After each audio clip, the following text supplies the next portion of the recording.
చూస్తున్నారా, ఇది 40 ఇయర్స్ తర్వాత ఇక్కడ స్వామివారు బయటకు వస్తారు. 40 ఇయర్స్ తర్వాత ఈ నీళ్ళన్నీ వెళ్ళిపోయి స్వామివారు బయటకు వస్తారు. ఇది కంచిలోని విష్ణు కంచిలోని యొక్క కోనేరు ఫేమస్. ఎవ్రీ 40 ఇయర్స్ వాటర్ వెళ్ళిపోయి స్వామివారు శయన దాంట్లో వస్తారు. లాస్ట్ టైం 5 సంవత్సరాల క్రితం తీశారు. ఇప్పుడు మళ్ళీ మనం చూడాలంటే 35 ఇయర్స్ ఆగాలి. ఇదిగో ఇట్లా శయన భంగిమలో స్వామివారు ఉంటారు.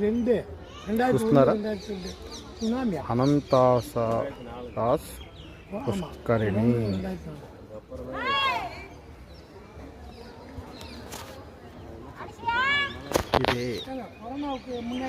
ఇదే ఆ పుష్కరిణి చూస్తున్నారుగా.